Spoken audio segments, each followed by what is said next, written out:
Y quiero compartir con ustedes en este momento el tema creer para vivir. Así se titula el tema que vamos a desarrollar, creer para vivir. Una de las cosas más importantes que nosotros los cristianos debemos de compartir con la gente es hacerle entender a la gente, a tus familiares. En nuestra familia también nos costó trabajo el decirles que el cristianismo no es una religión.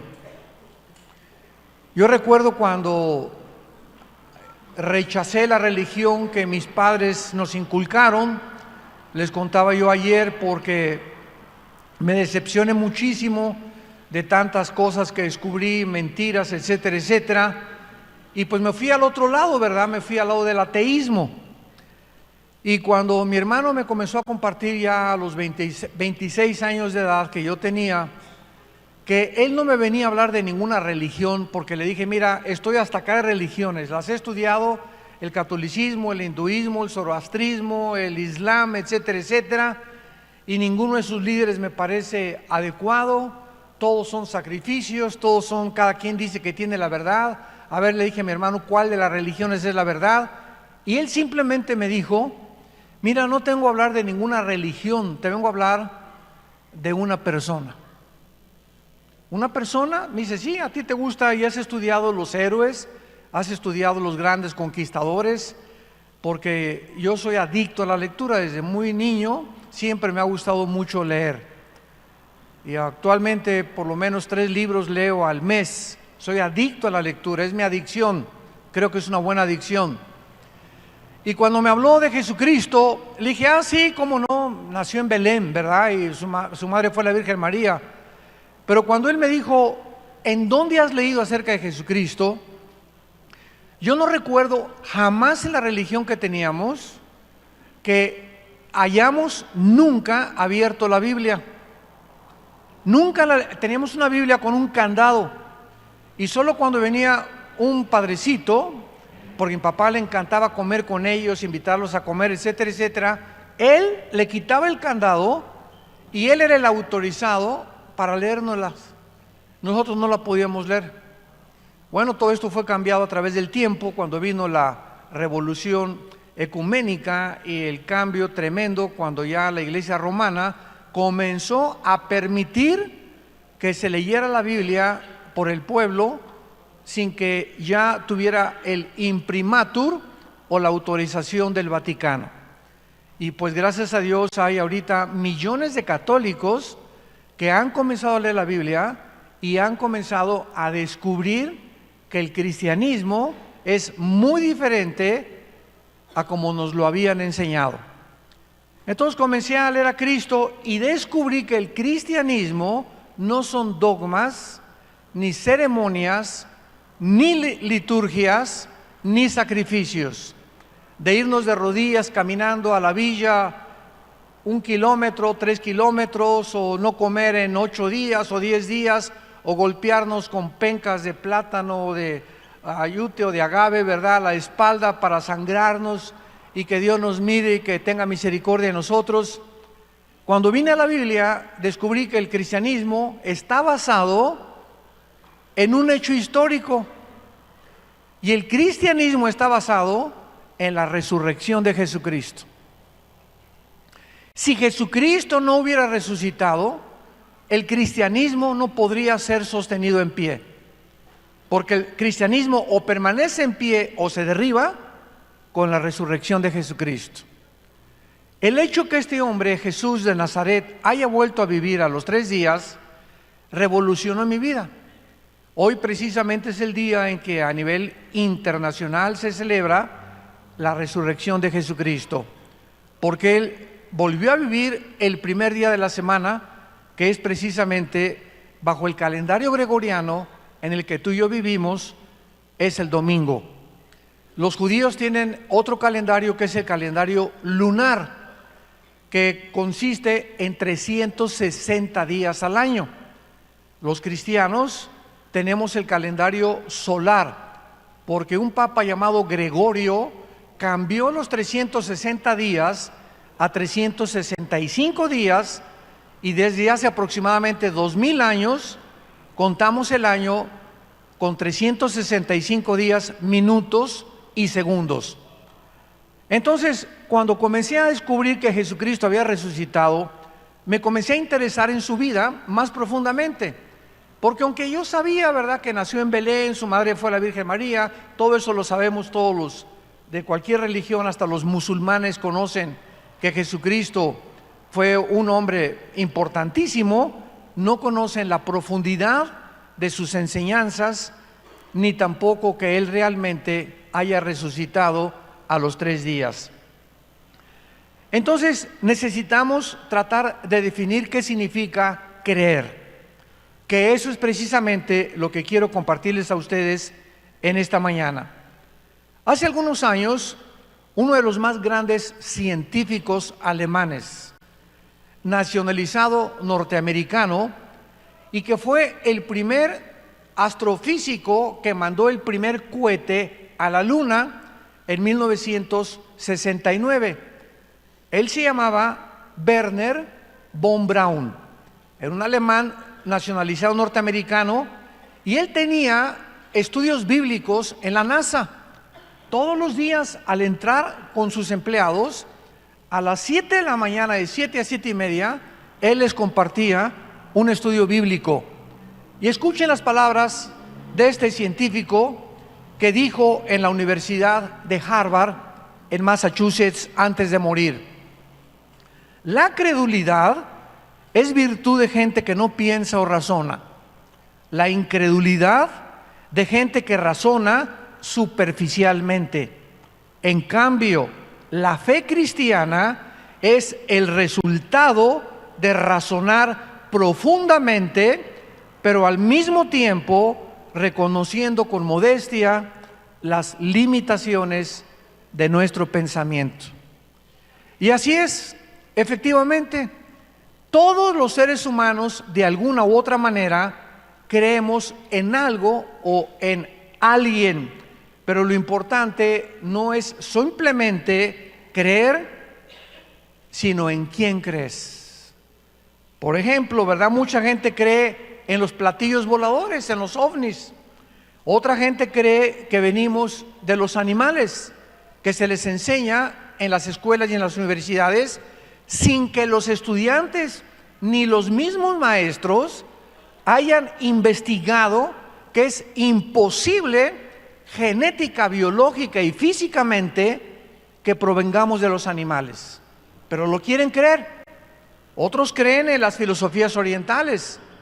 Los Beatles, por ejemplo, que fueron el conjunto inglés musical más famoso de los 60, 70, creían que allá en los Himalayas, en la India, había una sociedad que se llamaba la Sociedad del Thule, que fue la que le enseñaron los brujos a Adolfo Hitler, y que había sacerdotes allá que podían tener una revelación extraespacial y una revelación sobrenatural del mundo invisible espiritual. Y los Beatles comenzaron a creer en eso. Ellos creían, ¿verdad? Y comenzaron a fumar marihuana y comenzaron a traer las drogas a Europa y al occidente, y todos sabemos, ¿verdad?, el desenlace y cómo terminó este grupo de cantantes ingleses. En el nazismo, los alemanes creyeron que Hitler era su salvador, y actualmente en casi todas las naciones, principalmente Latinoamérica, cuando votamos por un presidente o por un gobernante, ponemos toda nuestra esperanza en él y decimos: Él es el que va a ser nuestro salvador.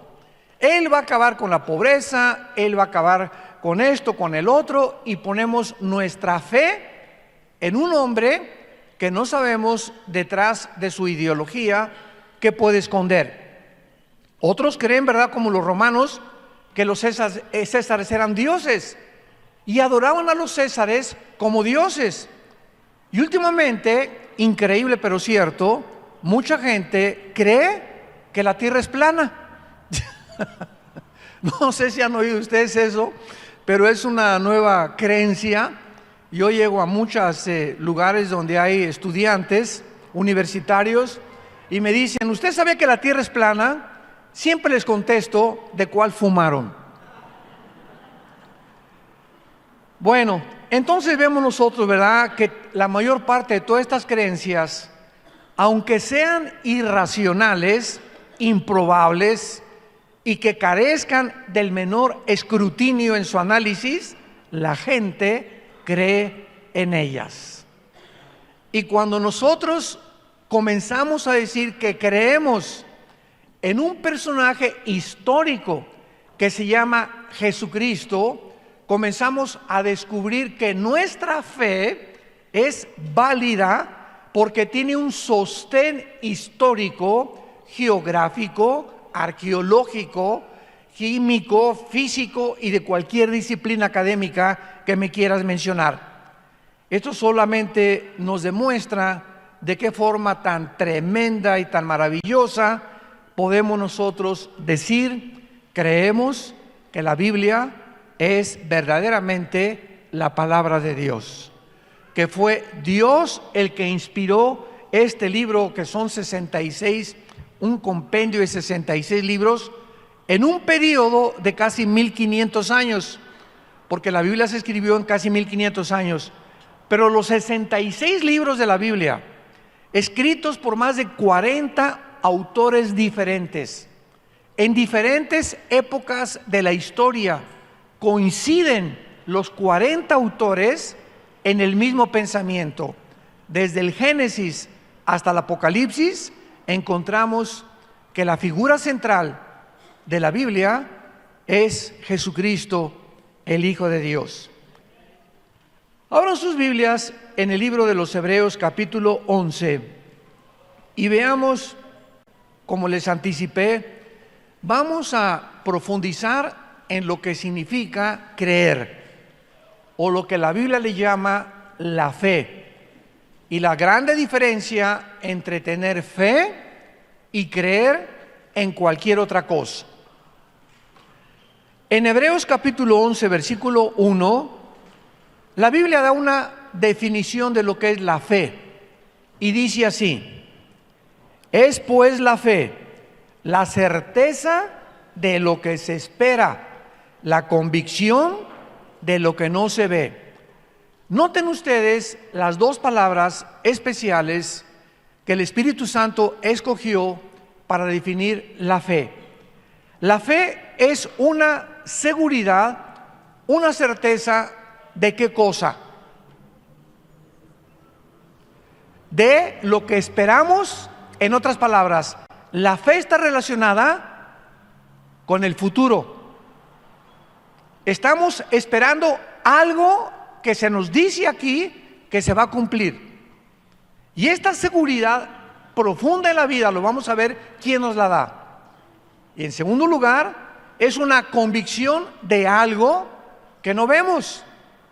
Entonces, los que quieran apuntar, la fe está relacionada con el futuro y con lo invisible.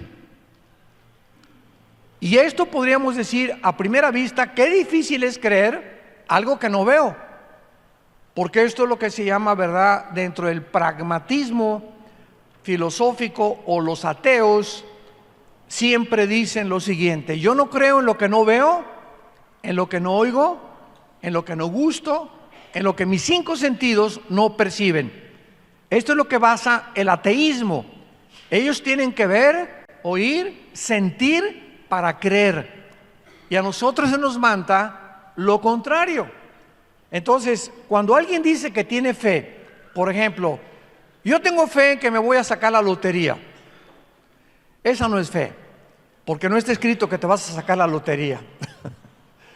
Yo tengo fe en que mi hijo se va a sanar. Bueno, puede ser y no puede ser, porque Dios nos promete que Él va a sanar todas las enfermedades. Puede ser que muchas veces sea mucho mejor, que muchas personas se vayan a la otra vida, que está mucho mejor que seguir sufriendo en este mundo. Entonces, hay mucha gente que cuando dice tengo fe en algo, no sabe lo que están diciendo. Nuestra fe tiene que estar basada en las promesas de Dios. Si Dios no me lo ha prometido, yo no tengo por qué decir que es fe. No es fe, es una creencia, porque la fe tiene que ser sostenida por la palabra de Dios. Y así existe una grande diferencia entre el cristianismo y todas las religiones del mundo. ¿Saben ustedes cuál es la diferencia entre el cristianismo y el catolicismo, el hinduismo, el islam, el zoroastraísmo y todas las demás creencias que hay en el mundo? Dos cosas principales. Todas las religiones, sin excepción, todas las religiones creen que para ser una persona salvada necesita hacer buenas obras. Todas sin excepción. Y en segundo lugar, que se necesitan hacer ciertos sacrificios. Los mismos aztecas, tribus indígenas, le ofrecían a los dioses el corazón de los seres humanos, porque algo dentro del alma humana nos dice que tenemos que hacer algo o algún sacrificio, purgar la mala conciencia con la que nacimos. Los egipcios enterraban a sus víctimas con su espada y con comida. ¿Quién les dijo a los egipcios que iba a haber vida después de la vida? Los hindúes creen que es la religión más antigua del mundo. El hinduismo es la religión más antigua del mundo. Creían o siguen creyendo en la reencarnación, que cuando alguien muere regresas de cucaracha a un ratón o a una vaca. Entonces, una de las cosas más irracionales dentro de esta religión es la siguiente: si realmente hay una evolución en la reencarnación, porque la India sigue siendo uno de los países más pobres del mundo. Ya era para que hubieran evolucionado, ¿verdad? Para que hubieran progresado un poquito. Entonces, vemos nosotros a través del estudio de la historia y las religiones de qué forma siempre se insiste en hacer algo. Cuando venimos a la Biblia, encontramos un mensaje que no es humano. Nadie hubiera podido inventar el mensaje de la salvación que está en la Biblia. Este mensaje, que es diferente a todos los mensajes de todas las religiones, nos dice lo contrario: que para que tú puedas ser salvado y entrar al cielo, no necesitas hacer nada. Y esto choca inmediatamente contra el razonamiento y la teología de los religiosos. Cuando Cristo estaba en la cruz y le dijo al ladrón que borracho, parrandero, asaltante, mujeriego, violador, asesino, y dile y ponle los adjetivos que quieras a ese ladrón. Y Cristo le dice: hoy estarás conmigo en el paraíso. Y imaginémonos a los fariseos abajo: pero no se ha bautizado, nunca hizo ninguna obra buena, nunca se fue de rodillas, ni nunca se sangró las rodillas, ni la espalda se la golpeó con pencas de plátano, le pegó a su abuelita y a su mamá, y era bien grosero y blasfemo. Ahí sí, nada más porque sí. Así ya ahorita, con todo lo que hizo, tú le dices que se va al cielo. La palabra de la cruz es locura al que se pierde. Dios lo hizo a propósito para enloquecer y confundir nuestra sabiduría, porque de acuerdo a nuestra sabiduría necesitamos hacer algo para que Dios nos acepte. Y si no hemos hecho algo bueno, y si no voy a la religión y no hago buenas obras, y no me pongo el miércoles de ceniza aquí, y no hago un sacrificio, o no compro un asilo de ancianos, o un lugar para los niños pobres, como los artistas de cine, pues fulano de tal construyó un asilo para los ancianos, el artista no sé qué, que ganó el Grammy, que ganó el Oscar, todo mundo ya, ¿verdad? Es un altruista, es segurísimo que se iba al cielo. Al Capone, el famoso gángster de los 20, 30 en Chicago, en diciembre se disfrazaba de Santa Claus y se ponía fuera de las iglesias disfrazado de Santa Claus, regalándole dulces a los niños. Y en enero, el 1 de enero, agarraba la ametralladora y comenzaba a matar gente. Pero el hecho de que él fuera a hacer algo bueno y limpiar su conciencia, le hacía creer que por lo menos no era tan malo como él pensaba, porque se disfrazaba de Santa Claus y tenía buenas obras. Y así ha sido la historia del ser humano. Cuando venimos a la Biblia, encontramos este mensaje: tú no tienes que hacer nada más que creer. ¿Más que creer en qué cosa? En que ese hombre que moría en la cruz del Calvario pagó por todo lo que el ladrón hizo en toda su vida. Va a pagar por todo lo que tú has hecho en toda tu vida. Y cuando tú vienes y nos dices: es que usted no sabe que yo llevo 5 abortos, usted no se imagina, como me dijo un reo en una prisión de máxima seguridad en México cuando fui a predicar. Al acabar el mensaje se acercó conmigo este reo y me dice: es que pastor, usted no sabe que yo debo 25 vidas. A los 14 años en Veracruz, me dijo, comencé a convertirme en un gatillero de un político y me dieron 25,000 pesos por matar a una persona de la política. A los 16 llevaba yo 5 personas y a los 25 años me mandaron a matar a alguien a la Ciudad de México. Iba yo manejando por el periférico, traía mi revólver 38 y alguien se me atravesó y saqué la pistola y lo maté. Y estoy en la cárcel purgando 15 años por ese crimen del periférico. La policía no sabe que yo llevo 24 antes que el del periférico. Y me preguntó: ¿usted cree que Dios me va a perdonar? Y le contesté con la Biblia: la sangre de Cristo nos limpia de toda maldad. Y cuando el ser humano escucha eso, que Dios paga en nuestro lugar en la persona de su Hijo, para que todo nuestro pasado, no importa lo negro que haya sido, nos regala, porque es un regalo, no tenemos que hacer nada, la salvación. Esta palabra es la única palabra que ninguna religión tiene. Porque una vez me preguntaron eso: ¿podría usted definir qué es el cristianismo con una sola palabra? Y les contesté inmediatamente: gracia. Porque por gracia somos salvos. Efesios 2, 8 y 9. Porque por gracia somos salvos por medio de creer. Simplemente Dios nos manda a decir: crean lo que mi Hijo hizo en el lugar de ustedes y te regalo la salvación. Es un regalo inmerecido. Pero después de que recibimos la salvación, nuestras buenas obras que tenemos que hacer, ya no las hacemos para recibir la salvación, sino como un fruto de que ya hemos sido salvados. Porque la fe sin obras es muerta.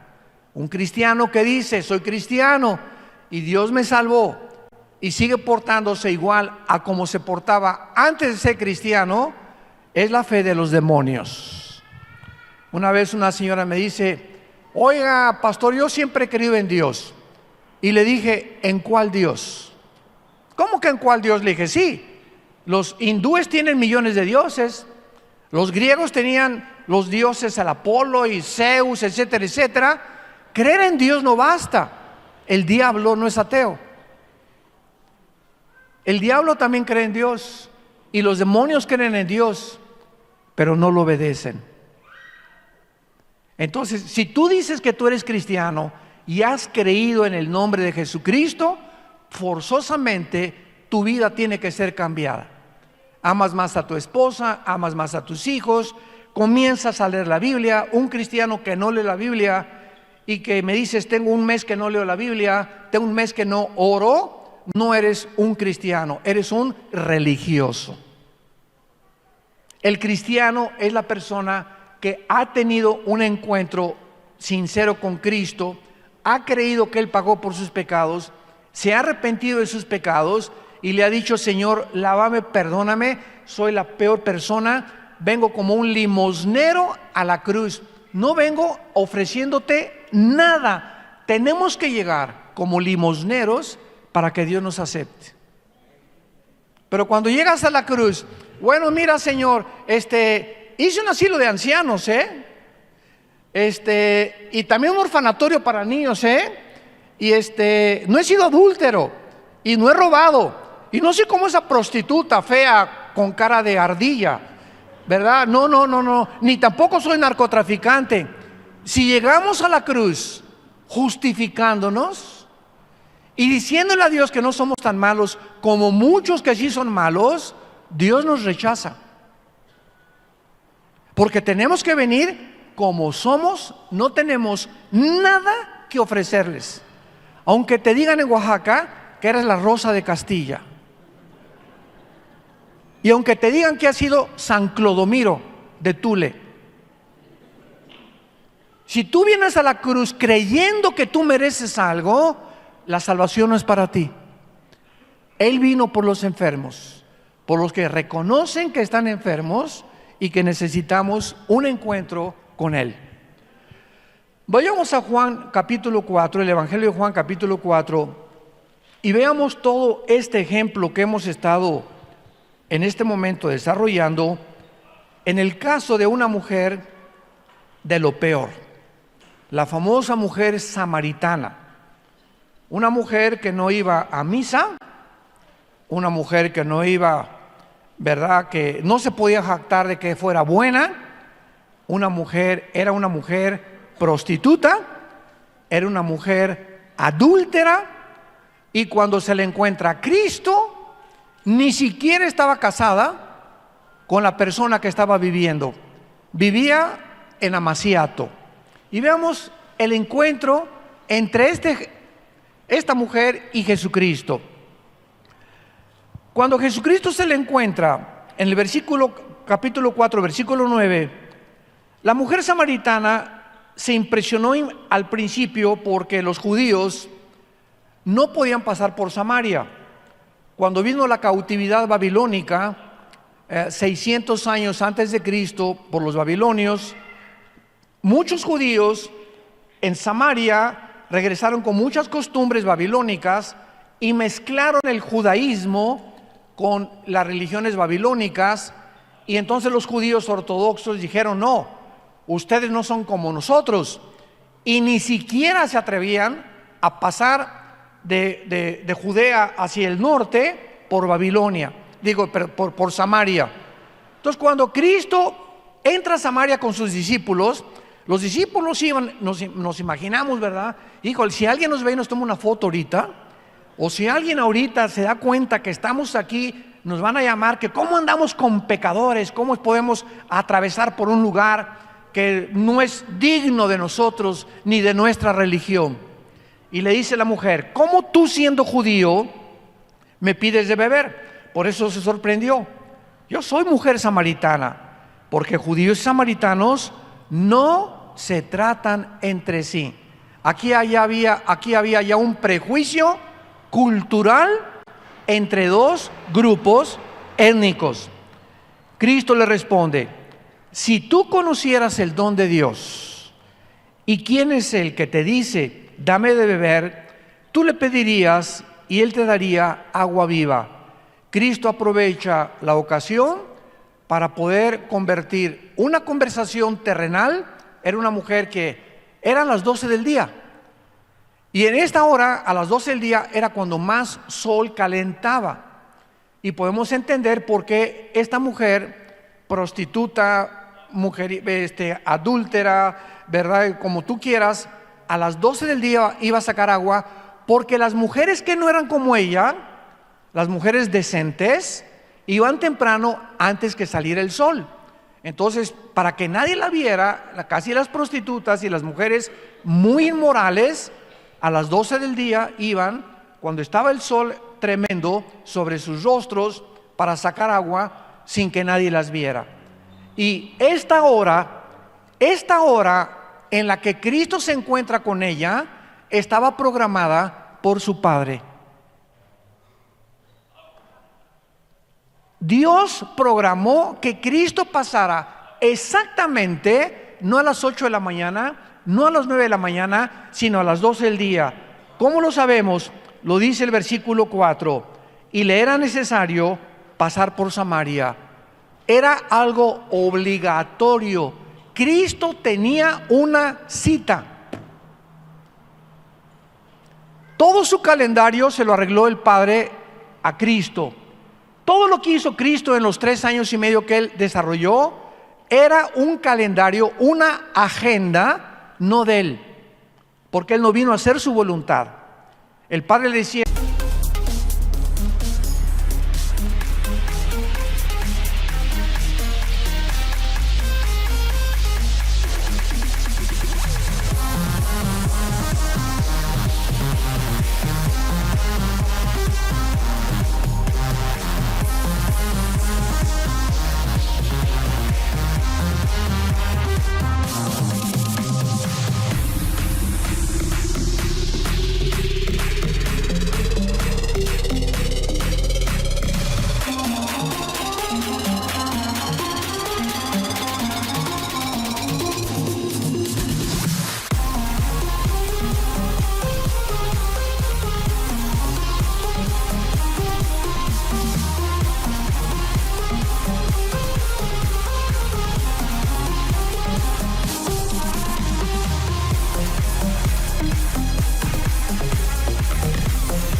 sana a ese y a ese no lo sanes. Sácale a los demonios a este y a este déjaselos. Hace esto y aquello. No hacía nada. Cristo no operaba en su propio poder, sino en el poder del Padre y del Espíritu Santo. Entonces estaba completamente arreglada esta cita para la enseñanza que nos va a dar el Espíritu Santo. Bueno, entonces más adelante, el versículo 13, Cristo le dice a la mujer: cualquiera que beba esta agua, o sea, la que ella estaba sacando del pozo, volverá a tener sed. Mas el que bebiere del agua que yo le daré, no tendrá sed jamás, sino que el agua que yo le daré, seréle una fuente de agua que salte para vida eterna. Es lógico que esta pobre mujer no entendió ni papa lo que Jesús le estaba diciendo. ¿De qué agua me estás diciendo? ¿De cuál vida eterna? La mujer le dijo: Señor, dame esa agua para que yo no tenga sed. Tal vez dijo: él trae un cantarito por ahí de alguna agua escondida que nadie conoce, mágica, y ella creyó que estaba hablando así de alguna cosa que él podía darle, y todavía desde la perspectiva terrenal. Jesús le dijo: ve, llama a tu marido y ven acá. Cuando Jesús le dice: llama a tu marido, Jesús sabía que no estaba casada. Vean ustedes la misericordia de Dios con los pecadores. Llama a tu marido. La mujer le respondió: no tengo marido. Jesús lo sabía, pero se lo dijo a propósito. Y Jesús le dijo: bien has dicho, no tengo marido. Porque le dice Jesucristo: 5 maridos lleva la chulis. Ahora Cristo comienza a revelarse a ella sobrenaturalmente y a demostrarle que realmente él no era cualquier hombre, sino que realmente conocía su pasado sin que jamás antes la haya visto. 5 maridos tienes, le dice Jesucristo, y al que ahora tienes no es tu marido. Pecadora, borracha, parrandera, te vas a ir al infierno. ¿Eso le dijo? Nunca jamás Jesús la condenó. Ella era ignorante de la religión, como lo vamos a ver a continuación. Esto has dicho con verdad. Entonces la mujer, versículo 19, le dijo: Señor, me parece que tú eres profeta.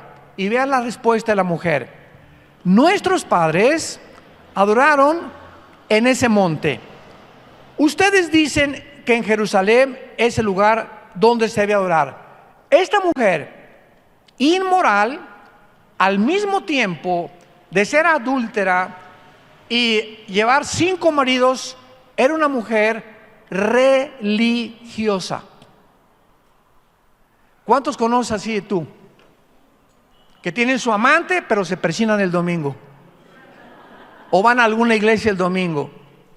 Que roban y asaltan y matan, pero traen una medallota con la Virgen de la Macarena. Estamos llenos de toda esa gente que creen que simplemente una religión es cumplir y poder hacer y vivir como te da la gana. Entonces, esta mujer le plantea a Cristo un problema que es de los más grandes de toda la historia. Y una pregunta que yo traía en mi mente también por muchos años. Los católicos dicen que en la iglesia católica. Los protestantes dicen que en la iglesia protestante. Los mormones dicen que en la iglesia mormona. Los musulmanes dicen que Mahoma.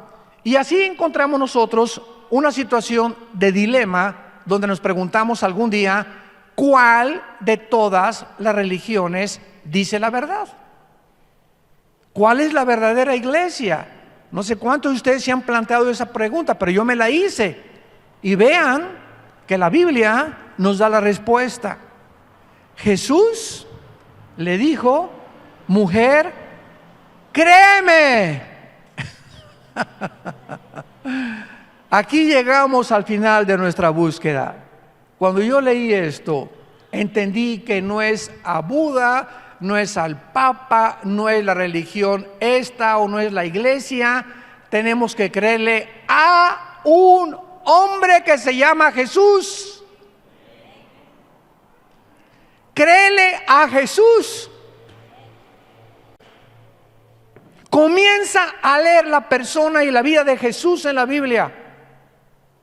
Ese es el mandamiento que se nos da, creerle a Él. Y cuando yo entendí eso, entendí lo que Jesús dijo a continuación. La hora viene cuando ni en esa iglesia, ni los mormones, ni los hindúes, ni los católicos, ni en Jerusalén adorarán al Padre. Ustedes adoran lo que no saben.